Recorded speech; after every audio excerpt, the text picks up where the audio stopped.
Peggy 18.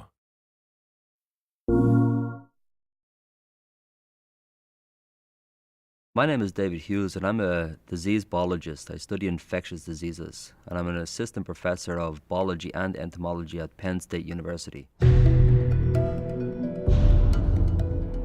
So the premise of the game is that we have a disease jumping from one organism to another. If we take a step back and look at all the diseases that we humans have, we find that 60% of those diseases have indeed jumped from animals.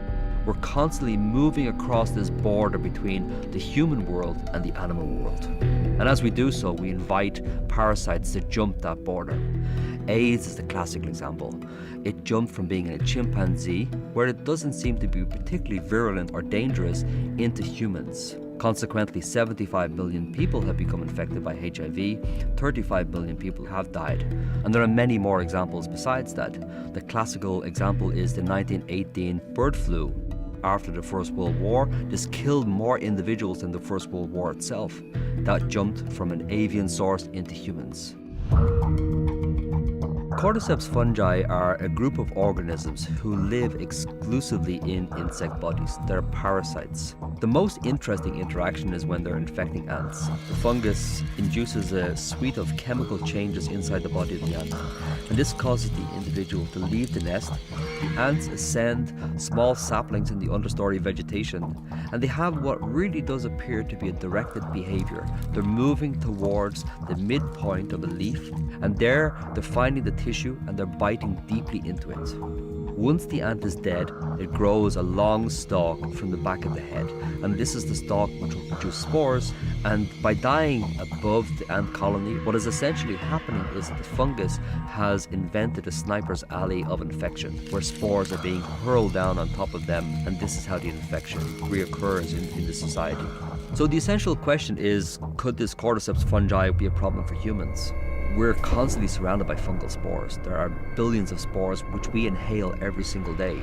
And our immune system has evolved to deal with those, or otherwise we would have a very, very short life indeed. But there can be circumstances where fungal diseases do get into our bodies and infect us. It's not just our increasing population that's a problem, we're also turning up the thermostat on the planet. And this leads to massive problems in and of itself. Another problem, of course, is the airplane. We have this ability to move across the planet over the course of hours.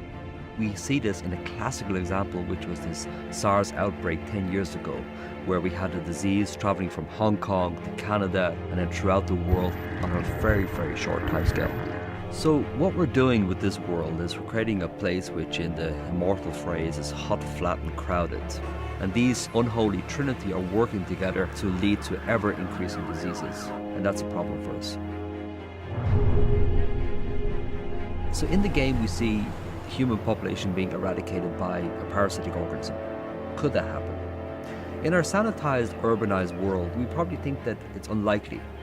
But if we look at the world through a historical lens, we don't have to go far until we see these massive population crashes. In certain parts of Europe during the bubonic plague, which started around about the 1348 and then lasted for about 600 years, we see massive population crashes, as many as half of the people dying. So it really doesn't take much imagination to think a really heavily populated city such as Mexico or New York City of some infectious organism getting in there. And if it doesn't reduce our population considerably, it will at least create massive panic.